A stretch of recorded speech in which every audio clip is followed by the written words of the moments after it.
السلام علیکم ورحمۃ اللہ وبرکاتہ۔ ناظرین کرام، میرے یوٹیوب چینل الخلیل میں آپ کا خیر مقدم ہے۔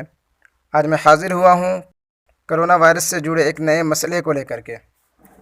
بہت سارے لوگوں کے ذہن میں یہ سوال آتا ہوگا کہ روزے کی حالت میں کرونا ٹیسٹ کرا سکتے ہیں یا نہیں، اس سے روزے پہ کچھ فرق پڑتا ہے یا نہیں، اس سے روزہ فاسد ہوتا ہے یا نہیں۔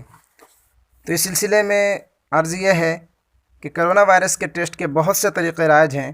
ہمیں جو معلومات دستیاب ہوئی ہیں اس کے مطابق روزے کی حالت میں اگر مذکورہ ٹیسٹ کرانے کی ضرورت ہو تو اس کا شرعی حکم درج ذیل ہے۔ ایک طریقہ PCR ٹیسٹ ہے، جس میں ڈاکٹر روئی کا ٹکڑا مریض کی ناک کے پچھلے حصے میں ڈالتا ہے، جس سے ناک میں موجود رطوبت روئی میں لپٹ جاتی ہے، جس کا ٹیسٹ کیا جاتا ہے۔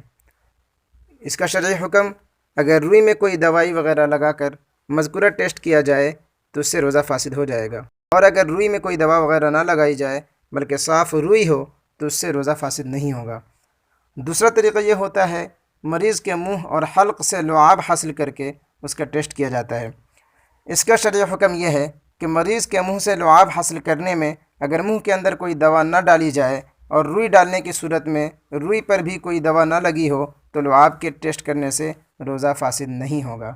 نیز مذکورہ دونوں صورتوں میں اگر روئی الگ ہو کر حلق سے نیچے اتر جائے تو اس صورت میں روزہ فاسد ہو جائے گا، صرف قضا لازم ہوگی، کفارہ لازم نہیں ہوگا۔ تیسرا طریقہ اینٹی باڈی ٹیسٹ کہلاتا ہے، جس میں مریض کا بلڈ ٹیسٹ ہوتا ہے۔ اس کا شرعی حکم یہ ہے کہ روزے کی حالت میں خون ٹیسٹ کرانا جائز ہے، اس سے روزہ فاسد نہیں ہوتا۔ ناظرین کرام، امید ہے کہ میری یہ ویڈیو آپ کو پسند آئی ہوگی، اس لیے اسے زیادہ سے زیادہ ان لوگوں تک شیئر کریں جو فی الحال کرونا ٹیسٹ کرانے والے ہیں۔ جن لوگوں نے میرے چینل کو سبسکرائب نہیں کیا ہے وہ چینل کو سبسکرائب کر لیں اور بیل آئیکن دبانا بالکل بھی نہ بھولیں، تاکہ وقت پر ہر نیا مسئلہ آپ کے پاس آسانی سے پہنچ سکے۔ جن لوگوں کے ذہن میں کوئی سوال ہو روزے سے متعلق تو وہ کمنٹ باکس میں لکھ سکتے ہیں، تاکہ اس مسئلے کا حل کیا جا سکے۔ والسلام۔